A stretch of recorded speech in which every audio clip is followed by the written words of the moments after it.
में एक निकलनी है। एक हफ्ते में। दूसरा सवाल ये है कि जब हम रोजगार की बात करते हैं तो रेलवे को लेकर लोगों की उम्मीद रहती है कि रोजगार आएंगे, और जब पिछला जनरल इलेक्शन था उससे पहले एक तरीके से अभी 1,54,000 लोगों का रोजगार कंप्लीट हुआ है। 1,54,000 1,54,000 लोगों का, 1.5 लाख लोगों का रोजगार अभी कंप्लीट हुआ है। एम्प्लॉयमेंट ऑर्डर्स मिल गए, लोगों का रजिस्ट्रेशन हो गया, आगे जॉब में अब उनके ट्रेनिंग के लिए लोग जाने लगे। जैसे ये प्रोसेस कंप्लीट हुआ, नेक्स्ट प्रोसेस चालू हुआ।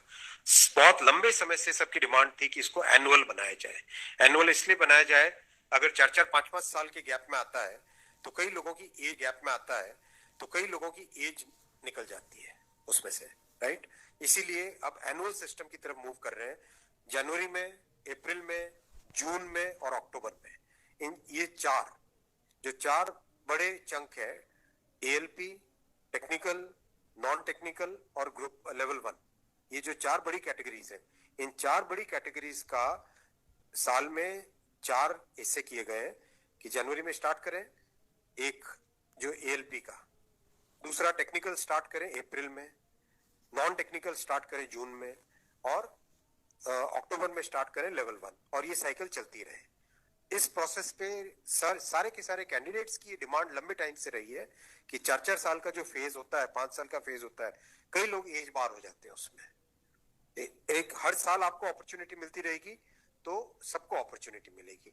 इस थिंकिंग के साथ आगे बढ़े, और इसी थिंकिंग, और इसमें भी जितनी रिक्वायरमेंट थी उससे ज्यादा अभी नोटिफाई किया है। 1 साल के हिसाब से जो रिक्वायरमेंट है, 1 साल के हिसाब से, अगर जैसे लोको पायलट का मैटर है, कितने लोग रिटायर होते हैं उससे ज्यादा लिए हैं, राइट। टेक्नीशियन का है तो टेक्नीशियन का जो अप्रैल के आसपास, अप्रैल से पहले निकल आएगा, क्योंकि हम लोग वो मॉडल कोड ऑफ कंडक्ट को भी अवॉइड करना चाहते थे, वरना नॉर्मल प्रोसेस में अप्रैल में निकलता है टेक्नीशियन का, पर मॉडल कोड ऑफ कोड को अवॉइड करने के लिए पहले निकाला है।